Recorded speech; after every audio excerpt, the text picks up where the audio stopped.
नमस्कार दोस्तों, मैं हूं आपका दोस्त संचित। स्वागत करता हूं नॉलेज गेट प्लेटफॉर्म में। आज इस वीडियो में बात करेंगे HPSC PGT computer science vacancy के बारे में।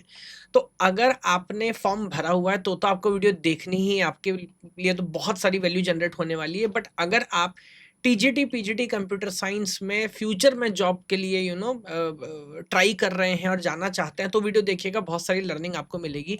क्या-क्या बात करने वाले हैं थोड़ा जल्दी से बता देता हूँ। सबसे पहले बात करूँगा लेवल ऑफ एग्ज़ाम के बारे में, किस तरह का एग्ज़ाम आने वाला है, एक डिटेल एनालिसिस के ऊपर की है। एग्ज़ाम का स्ट्रक्चर क्या होने वाला है, 10 नंबर के क्वेश्चन, क्योंकि डिस्क्रिप्टिव में बहुत सारा कन्फ्यूज़न डाउट है ईएमआरएस, केवीएस, एनवीएस के पैटर्न के बारे में। क्यूसीबीए फॉर्मेट क्या होता है, टाइम मैनेजमेंट के बारे में बात करेंगे, पेपर में किस तरह की शीट मिलने वाली है, हर क्वेश्चन के लिए कितना टाइम मिलेगा, वो पूरा डिस्कशन। सेफ स्कोर के बारे में बात करने वाला हूँ कि कट ऑफ लगभग कहाँ लगने वाला है।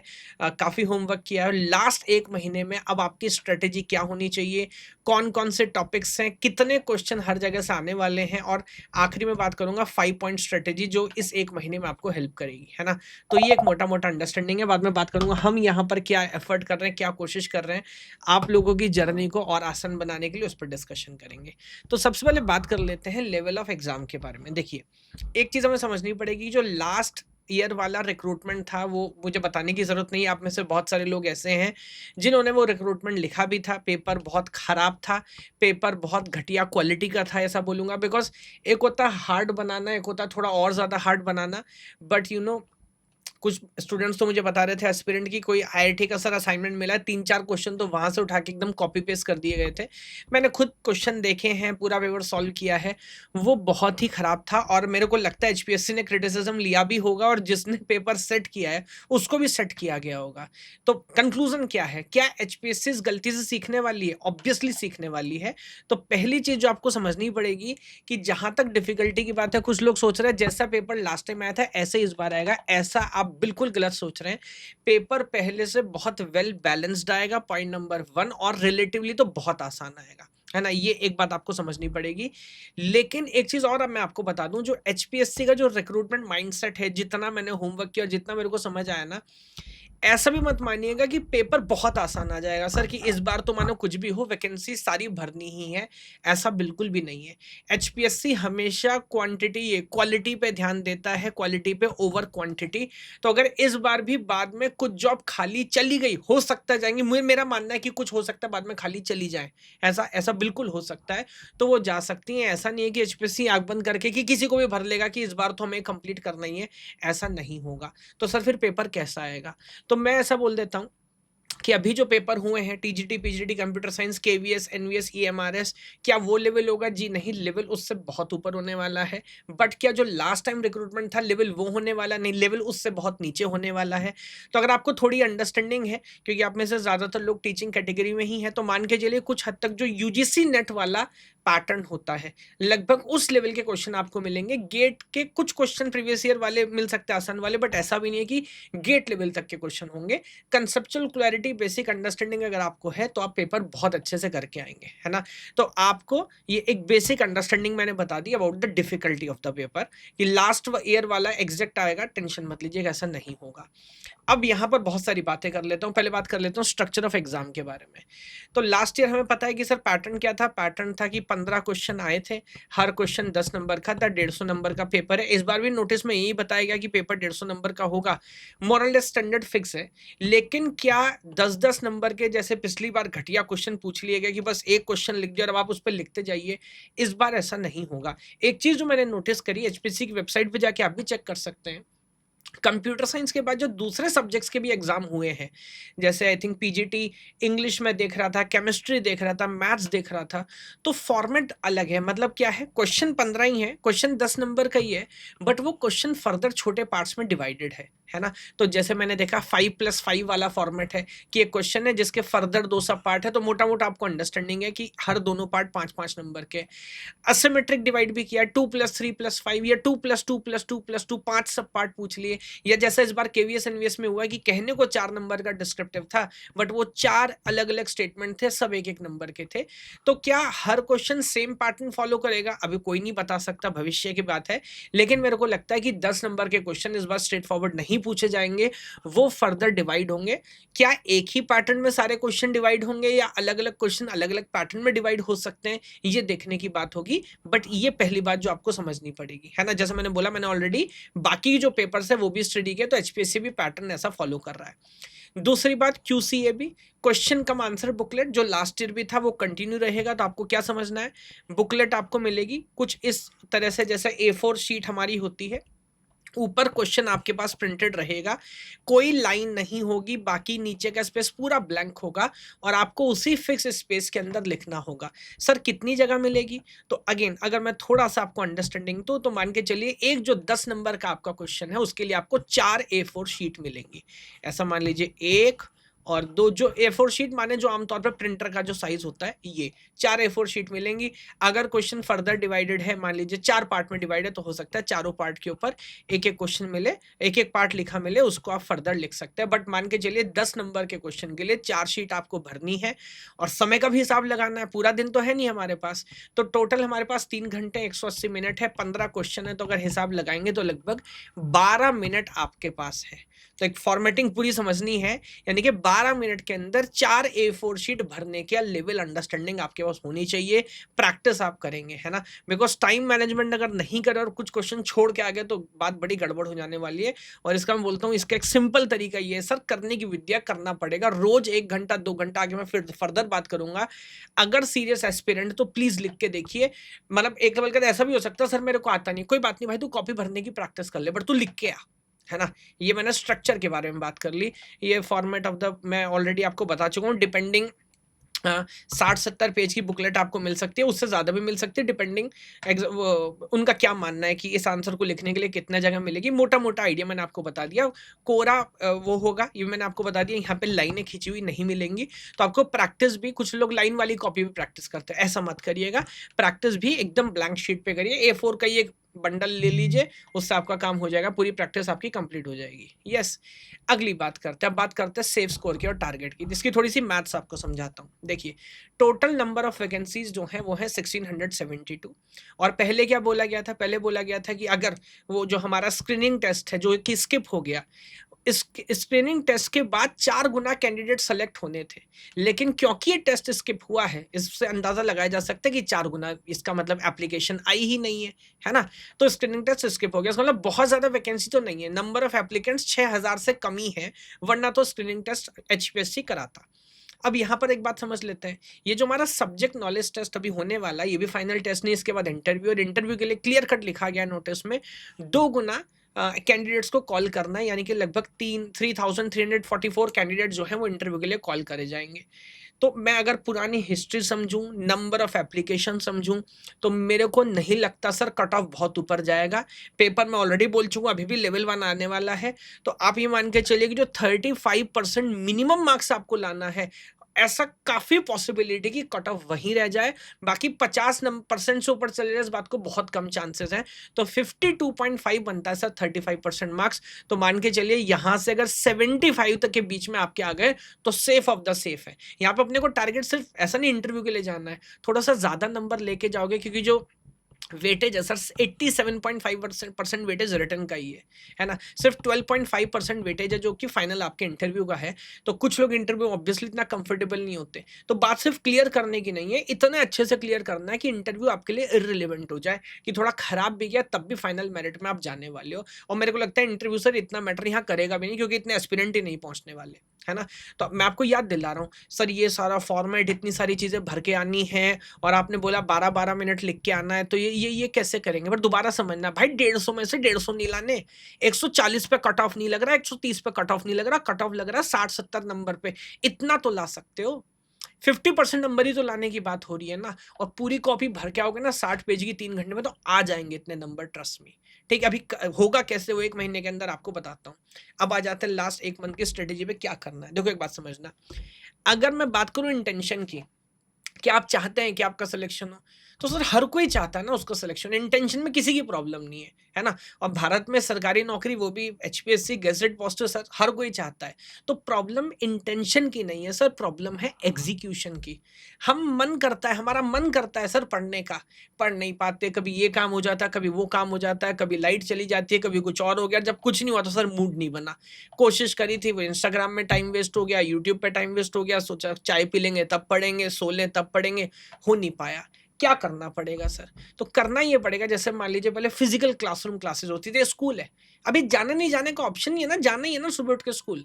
तो सोचिए अगर सारे स्कूल ऑनलाइन चलने लगे तो क्या वो लेवल की पढ़ाई हो पाएगी? नहीं हो पाएगी। बट अब फिजिकल क्लासरूम तो है नहीं, तरीका क्या है? सर आपको अपने घर को, अपने परिवार को कोचिंग सेंटर बनाना पड़ेगा। पहले तो एक बात समझिए, ये लड़ाई आपकी नहीं है, पूरे परिवार की है। क्योंकि मैं तो ये मानता हूँ सर, भारत में नौकरी लगती है, तो आपकी थोड़ी लगी, पूरे परिवार की नौकरी लगी। आप ये फैमिली तो छोड़ दीजिए, आने वाली 2-3 जनरेशन इससे इम्पैक्ट हो जाने वाली हैं। तो पहली चीज़ जो आपको समझनी पड़ेगी, ये कोई छोटा-मोटा काम नहीं है, छोटा प्रोजेक्ट नहीं है।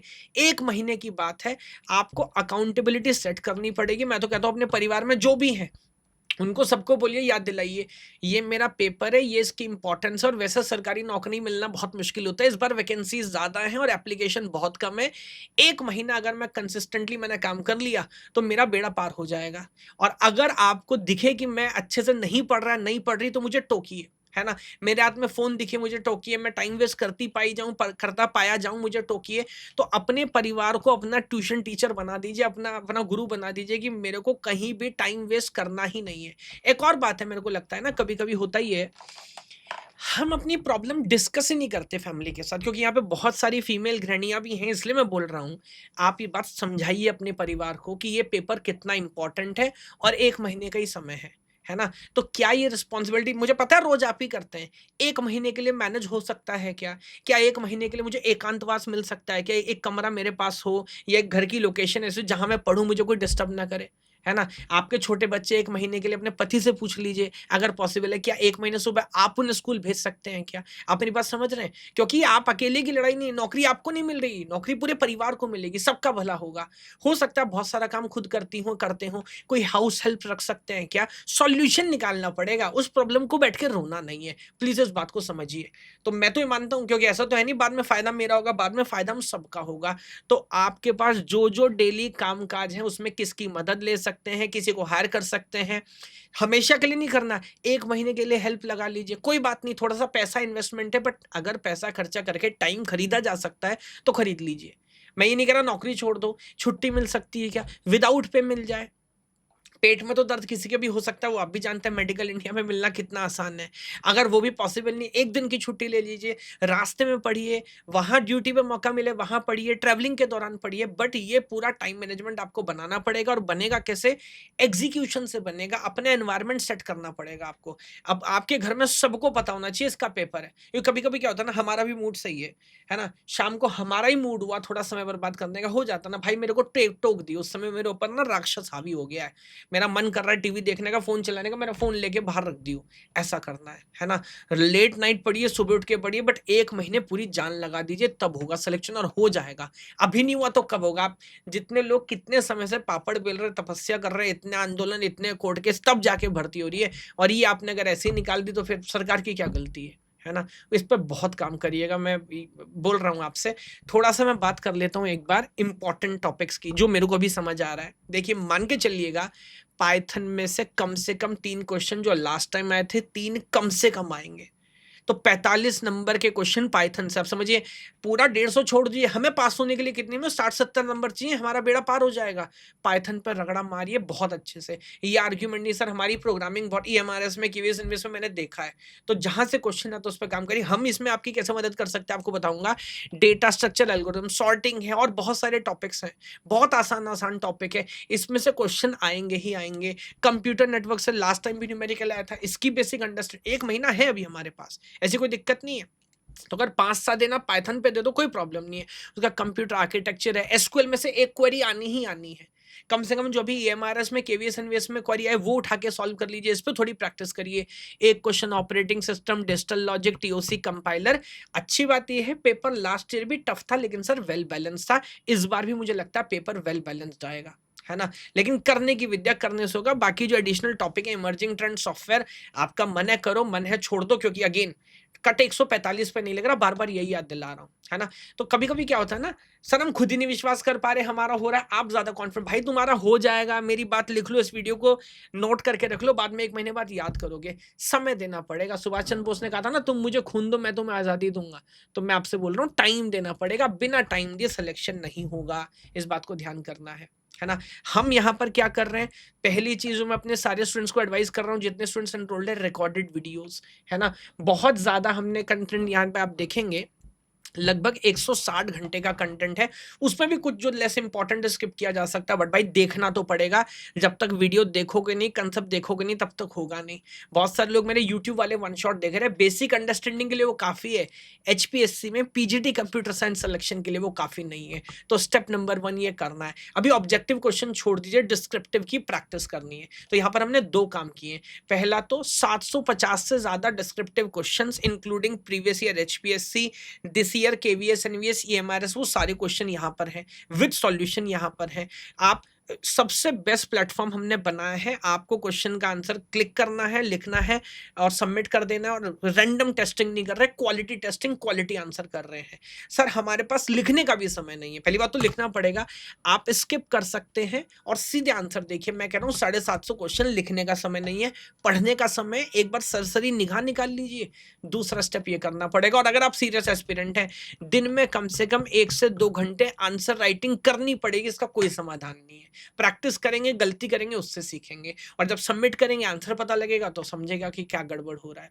कम्युनिटी का हमें एडवांटेज उठाना है। हमारे पास आप देखेंगे बहुत सारे स्टूडेंट हैं, और लगातार हम लीडर बोर्ड में देखते रहते हैं कितनी वीडियोस देखी, कितने पीवाईक्यू क्वेश्चन सॉल्व किए, subjective question, test series, consistency. इन सारी चीज पे जब आप ध्यान दोगे ना, 1 महीने अपनी इज्जत रैंक पे ले आओ। मेरे को बैच में टॉप 10 में रहना है। वैकेंसी तो 1700 है। हमारे जितने बैचेस हैं, नेट में हमारा जो स्टूडेंट लीडर बोर्ड में टॉप पे था, वो इंडिया में भी रैंक 1 लेके आया है। 228 मार्क्स हैं इस बार। हमारा स्टूडेंट है, यूट्यूब पे वीडियो भी मैंने डाल ली है। इस चीज़ ने बहुत इम्पैक्ट किया है। दूसरा, वेल बैलेंस, हम एक ही टॉपिक पढ़ते रहें। यहाँ पर आप देखेंगे अलग अलग यूनिट्स को अलग अलग हम मार्क्स दे रहे हैं, कि आपको पता लगता है कौन सा मॉड्यूल मेरा अच्छा है, कौन सा मॉड्यूल मेरा रिलेटिवली इतना अच्छा नहीं, उस पर हमें काम करना है। चौथा स्टेप बहुत important sir, mind set winning वाला रखना पड़ेगा। बिना वो सोचे नहीं होगा। पहले मन में आपको मानना पड़ेगा कि मैं इस काबिल हूं कि मेरा सिलेक्शन हो जाएगा, और फिर मुझे उसी तरह से जीवन जीना है। 1 महीने एग्जीक्यूशन की बात है। किसी की नेगेटिव बात सुनिए मत, सोचिए मत, काम मत करिए। मॉक टेस्ट, हर संडे को मॉक टेस्ट ले रहे हैं। 1 मॉक टेस्ट ऑलरेडी हो चुका है। जब तक ये टेस्ट लिखेंगे नहीं, 3 घंटा वहाँ बैठेंगे नहीं, सिलेक्शन के चांसेस बहुत कम है। हर मॉक टेस्ट पे अंडरस्टैंडिंग आपकी इंप्रूव होती है। तो ये सीरीज चल रही है। अच्छा, ये मॉक टेस्ट सीरीज हम सेपरेटली भी अभी एनरोलमेंट करा रहे हैं। आपको वीडियो के डिस्क्रिप्शन में लिंक मिलेगा। आप चाहो तो सेपरेट, अगर आपको पूरा कोर्स नहीं चाहिए, सिर्फ टेस्ट सीरीज चाहिए, आई थिंक बहुत नॉमिनल प्राइस में 499 और समथिंग, आप चेक करेगा, मुझे एग्जैक्ट याद नहीं है। ये भी आप एनरोल कर सकते हैं, मॉक टेस्ट सीरीज, है ना? जो हमारे एनरोल स्टूडेंट है वो तो कर ही रहे हैं।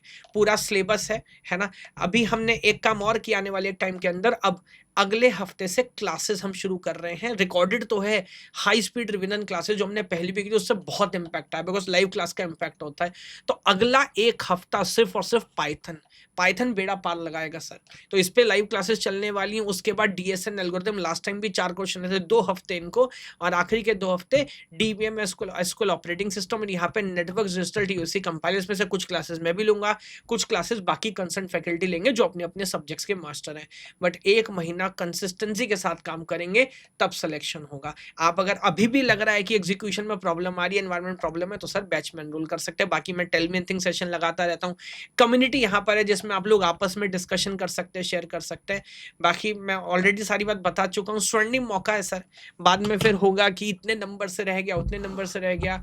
बहुत सारी लड़ाइयों के बाद ये स्टेज पहुंचा है, तो उस पर विचार करिएगा। जितने भी रिक्रूटमेंट फाइनली होंगे, उसमें सबसे ज्यादा कैंडिडेट हम देने वाले हैं, इस बात पे मैं पूरा अश्योर्ड हूं, है ना? सबसे क्रीम स्टूडेंट हमारे पास, और ये अभी जैसा रिजल्ट आ जाए एमआरएस केवीएस एनवीएस का, वो भी हम यहाँ पे साबित कर देंगे। इस बार भी सबसे अच्छा सिस्टम एचपीएससी के अंदर हम चला रहे हैं। तो आप विचार करिए, कोर्स के अंदर एनरोल करिए। अगर आप और भी टीचिंग एग्जाम के लिए प्रिपेयर कर रहे हैं, तो टीचिंग बंडल के लिए भी आप एनरोल कर सकते हैं, है ना? बाकी मैंने बहुत सारी बात बताई, आप एनरोल करिए नहीं करिए वो अलग बात है, आपका मन है, बट ये डिसिप्लिन आपको मेंटेन करना पड़ेगा। मैंने बहुत बहुत सारे इंपॉर्टेंट पॉइंट्स उससे पहले भी आपको बता दिए हैं कि पेपर का पैटर्न कैसा होगा, किस तरह से आपको प्रैक्टिस करनी है, बुकलेट कैसी आएगी, वैकेंसी का गेम समझेंगे तो कट ऑफ मेरे को नहीं लगता 35 मतलब 50-60 से ऊपर जाने वाला है, नंबर की बात करूँ 150 में से। और इंपॉर्टेंट टॉपिक्स, इंपॉर्टेंट सब्जेक्ट, सारी चीज़ें मैंने बता दी हैं। ठीक है सर, तो कोर्स और टेस्ट सीरीज का लिंक आपको वीडियो के डिस्क्रिप्शन मिल जाएगा। बाकी आप मेहनत करते रहिए, कोशिश करते रहिए। भगवान आप सभी को खुश रखे। जय हिंद, जय भारत।